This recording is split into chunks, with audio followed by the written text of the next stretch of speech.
Sa latest game nila Renz Abando ay kanyang nagawa ang mismong gustong mangyari ng kanilang head coach sa kanyang laro.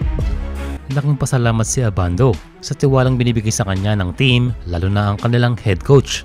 All of them, they gave me a lot of confidence. Like they told me, like every practice, just shoot first, and also the coaches.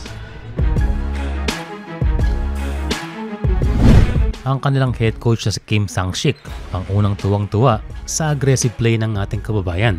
Nasunod ang kanyang plano kay Abando na mag-take over at huwag mahihiyang itira ang bola dahil tiwala siya sa Pinoy player. Kaya hindi pala pinaglaro si Abando last game ay meron siyang planong mahabang playing time para sa game na ito na 30 minutes. At ang naging diskarte ni coach para lumabas ang laro ni Renz ay inilagay niya ito sa first 5. Dahil nga doon ay mamamotivate itong si Renz Abando na doblehin pa ang kanyang sipag.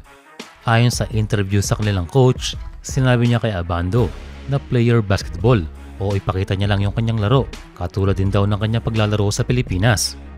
So hindi niya pine-pressure ang ating kababayan. Mukhang mas nahirapan pa si Abando sa interview.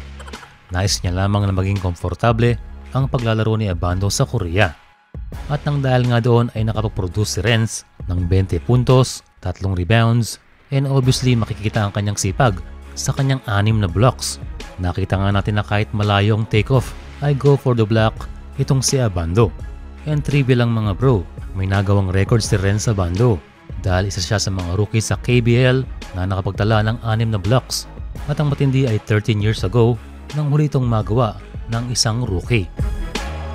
At ang dahil nga sa kanyang performance ay balitang-balita na naman sa iba't ibang Korean sports website ang naging performance ni Abando. Ang sabi nga ng Jump Ball Korea ay worthy o karapat-dapat ang pagbibigay kay Abando ng highest annual salary. Tinawag naman ng Rookie Magazine ng Korea bilang hari ng tibay o sipag si Abando. Isang halimbawa si Renz na kung gaanong respeto at tiwala ang binibigay ng mga Koreano sa mga Pilipino. Kaya ang resulta ay gumagaling o lumalabas ang kanilang laro.